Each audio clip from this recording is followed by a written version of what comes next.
Σπύρο, από εδώ τα παιδιά, θα πεις ένα γεια στα παιδιά.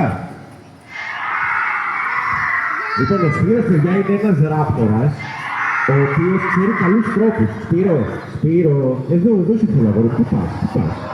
Λοιπόν, θα κάνουμε μια μικρή εκκλήση τώρα εδώ. Γιατί δεν πάει στον κόσμο, είναι παιδάκια, δεν είναι πατατάκια.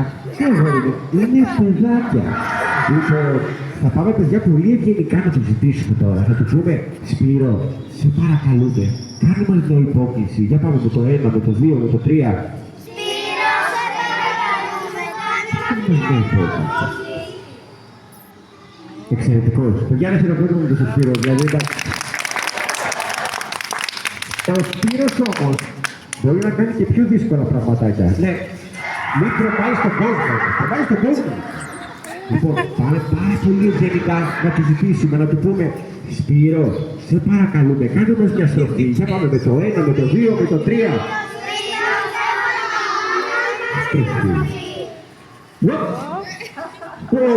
Είναι συνοδεύει στο Σπύρο. Φοβερός.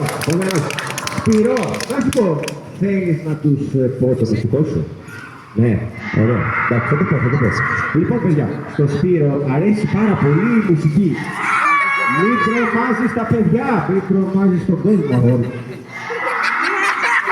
Θα χάσω ένα σίδερο και θα τρέχουμε μετά στον γιατρό. Σπύρο, ηρέμησε. Λοιπόν, παιδιά, ο Σπύρος... Εδώ θα να πω καλά πράγματα για σένα τώρα, τι κάνεις? Παιδιά, στο Σπύρο αρέσει πολύ η μουσική και το βράδυ πριν πέσει για ύπνο. Βάζει ένα δίσκο στο pick-up και ακούει μουσική. Οπότε όταν ακούμε μουσική, τι κάνουμε?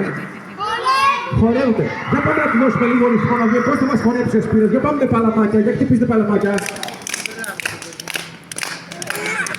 Αλλά εξαιρετικός. Γεννημένος χορευτής. Ένα μεγάλο χειροκρότημα στο Σπύρο. Λοιπόν, Σπύρο, ήρθε η ώρα. Ήρθε η ώρα για πατατάκια. Πάμε για πατατάκια τώρα. Αποχαιρετούμε παιδιά το Σπύρο Πίτο. Γεια σου Σπύρο!